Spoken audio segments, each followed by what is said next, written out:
All right, so today we're we're going to do something a little bit different. Okay. We're not going to be looking at, research papers or articles or anything like that. Right. We're going to be diving into a novel Ooh, fun. called Girl Ultra Processed. Hmm. And it's one of those books that I kind of want to just like hand to you and be like, you have to read this. I like it. I like So it'll be it. interesting to see what we pull out of these excerpts and Yeah. what we think. Yeah, I think it's so interesting how fiction can like hold up a mirror to society in a way, Yeah. and by kind of exploring this character, Saffron's experiences, we can maybe uncover some insights into like real issues that people are dealing with, body image and online dating and all sorts of things. Yeah, exactly. Before we get into, the nitty-gritty of the plot and everything, tell me a little bit about Saffron. What kind of character are we dealing with here? So imagine like a young woman just navigating life in Bristol, trying to find her place, Okay. juggling friendships and family and expectations and all of that. Yeah. And it's like the author has just bottled up that universal feeling of, wanting to sit in and Right. questioning your choices and poured it all into Saffron. Okay, so she's relatable. Yeah, She's relatable, totally. but what about the people surrounding her? Yes. It sounds like she's got a whole cast of characters that are adding to this mix. Oh, absolutely. So, like, we've got Poppy, for instance. She's that, like, vibrant friend, the life of the party, maybe a bit much at times. Right. The excerpts actually describe her as a lovable brat, which I think is just so perfect. Yeah. Really captures her personality. And then there's Freya, who kind of represents this, like, perfect life thing, right? Yes. She's lost weight. Uh-huh. She's got a seemingly amazing boyfriend. And from the outside, it looks like she's got it all figured out. Yeah. But you get the sense that maybe it's not as picture perfect as it seems. Right, right. And the author kind of subtly hints that maybe Freya's transformation came at a cost, There's a sense of isolation there, maybe losing herself in pursuit of this ideal.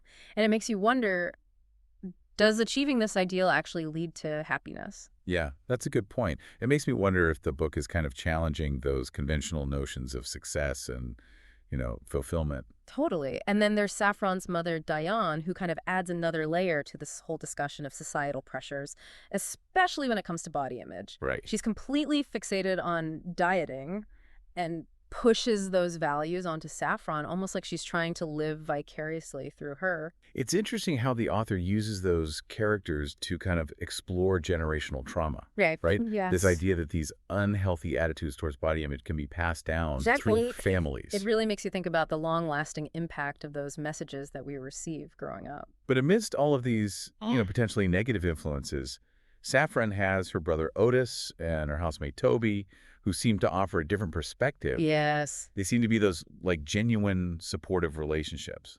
Yes, Otis seems like this grounding force, always encouraging Saffron to be kind to herself. Yeah. And Toby, with his background in nutrition, provides a more balanced view of food and health, Yeah.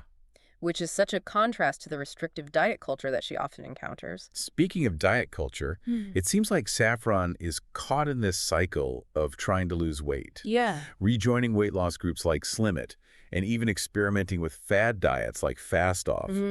It's like she's desperate for a quick fix, but these methods only seem to fuel her insecurity even more.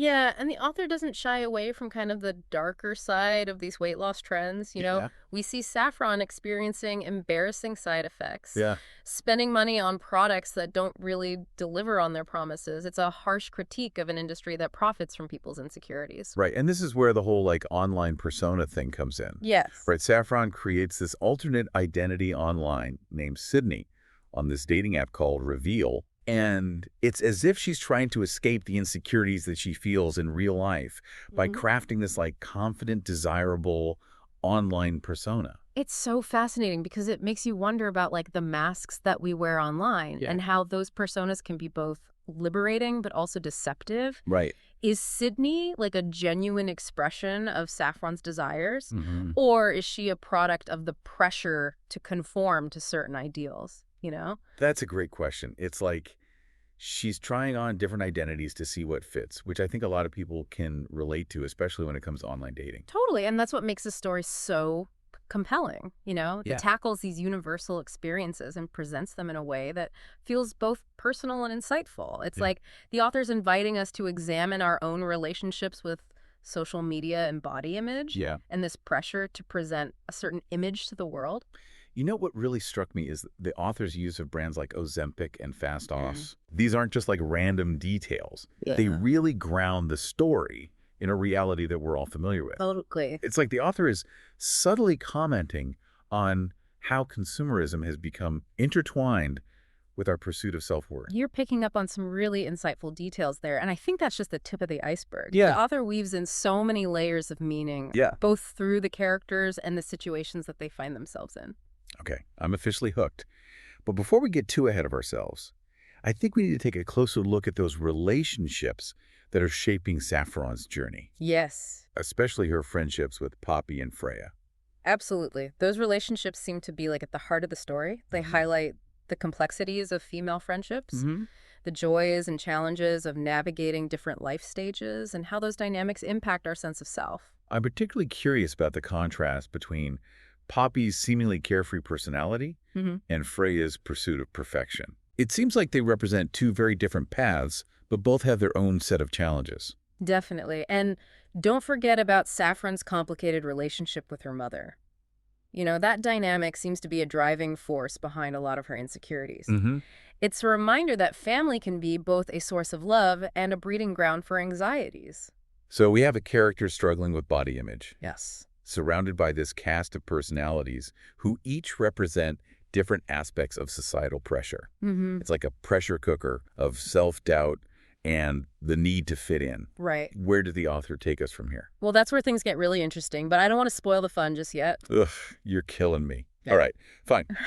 We'll save the juicy details for the next part. Okay. But I have a feeling things are about to get pretty intense. Buckle up. Yeah. Picking up where we left off, I think it's time we address the elephant in the room, or should I say the catfish in the DMs? Okay, yes, the catfishing element adds this whole other layer of intrigue to the story. We know someone is messing with Saffron, but the excerpts only give us these, like, glimpses. You know, like breadcrumbs leading to a bigger reveal. Exactly. And the author so cleverly sprinkles these clues throughout the narrative. Right. For instance, Saffron notices like a misplaced toothbrush at her new house. Oh. And then later, a seemingly innocent social media post connects her housemate's ex-girlfriend to the catfishing persona. You're right. Those details seem almost too deliberate to be coincidences. Right. It makes you wonder if the author is setting us up for a major twist or if it's a red herring to, like, throw us off track. That's the brilliance of a well-crafted mystery. Yeah. But beyond the whodunit aspect, this whole catfishing plotline serves a deeper purpose, you know? Right. It forces us to question the authenticity of online interactions and how easily our perceptions can be manipulated. Yeah, it also makes you think about the motivations behind catfishing, right? Yes. Is it about revenge, loneliness, a twisted desire for control? The excerpts hint at Saffron's feelings of invisibility, especially towards certain boys in her past. Right. Could this be someone seeking attention, even if it's through harmful means? That's a very astute observation. It really ties into this larger theme the book seems to be exploring, this yearning for validation, Right. especially in a world that's so dominated by social media.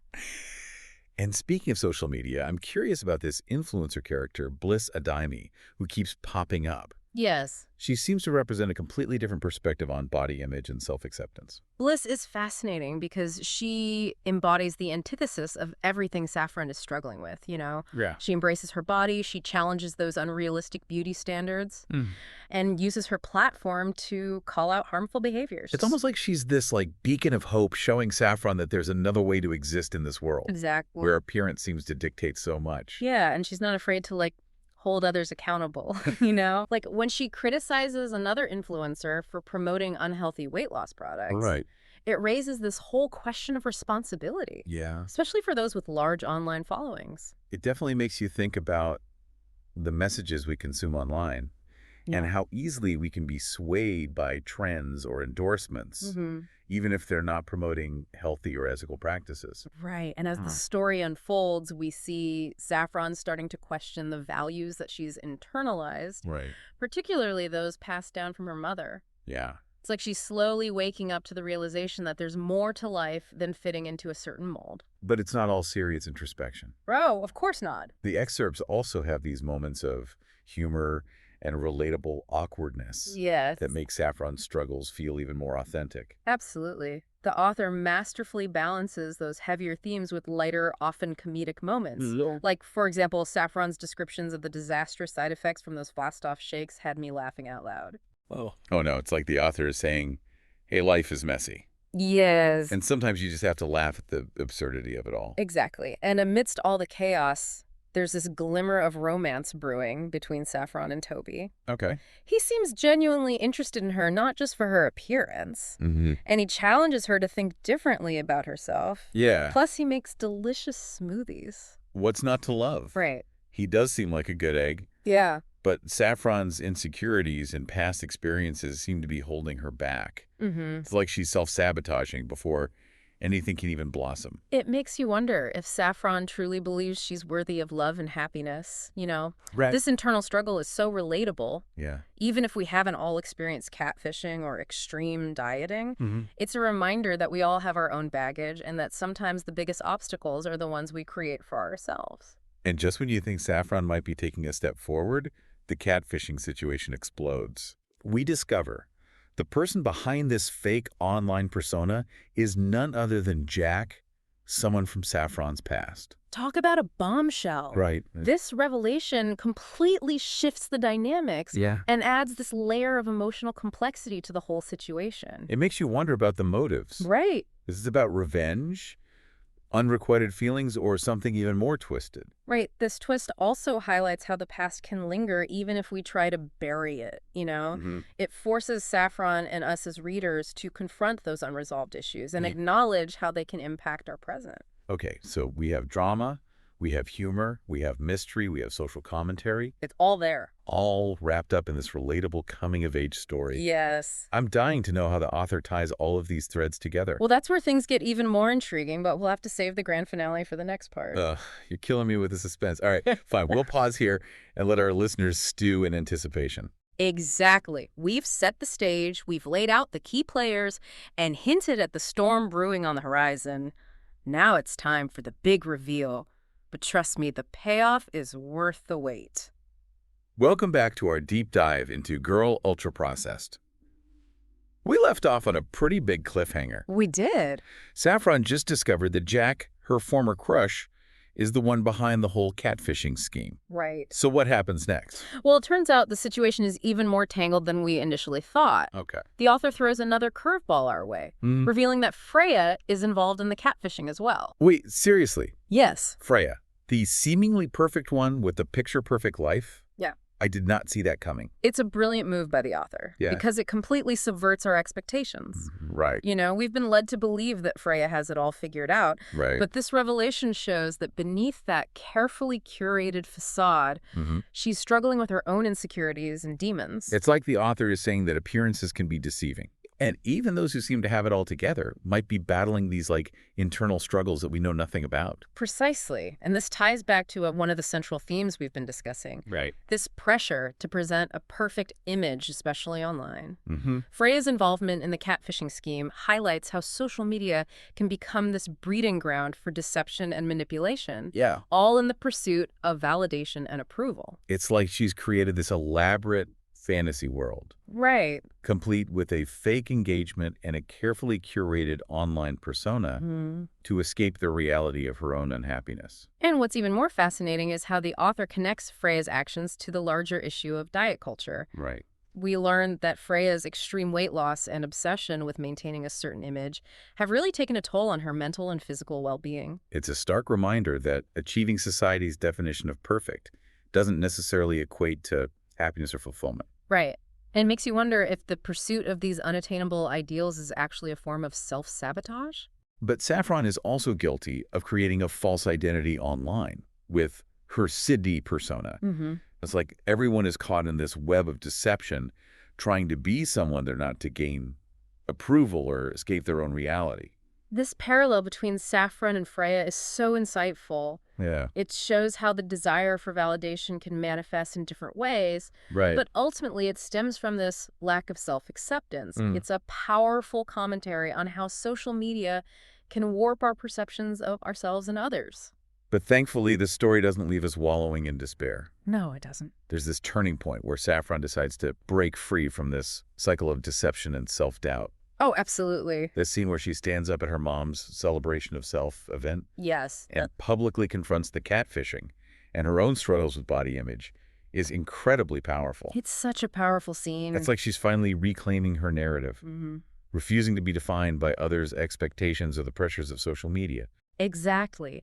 And what's even more inspiring is how she uses her experience to encourage others to embrace their true selves. Right. It's a reminder that vulnerability can be a source of strength. Yeah. And that sharing our stories can help break down the stigma surrounding these issues. It's a beautiful moment of empowerment, not just for Saffron, but for anyone who's ever felt the pressure to conform or hide their true self. And let's not forget the importance of that support system that helped Saffron along the way. Right. Her brother Otis, her housemates, even the online influencer Bliss. Yeah. They all play a role in guiding her towards self-acceptance.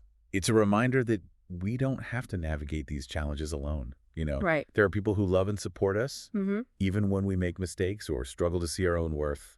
And sometimes those connections come from the most unexpected places. Right. Like when Saffron discovers that her mom's new fiancé is the same guy who catfished her years ago. Whoa, what? It's a full circle moment. That highlights the interconnectedness of our lives and the complexities of human relationships. Wow, what a twist. Right. But beyond the shock value, it also shows that even those who hurt us can be capable of growth and redemption. And that's a powerful message to end on, isn't it? Yeah, it is. That even amidst the drama and heartache, Mhm. there's always hope for healing and forgiveness. So there you have it, our deep dive into Girl Ultra Processed. We've explored themes of body image, social media, online dating, family dynamics, and self-acceptance. It's a story that really stays with you long after you finish the last page. Yeah, It prompts you to examine your own life and the choices that you make. absolutely. If you're looking for a thought-provoking, relatable, and ultimately uplifting read, I highly recommend checking out Girl Ultra Processed. Trust me, you won't be disappointed.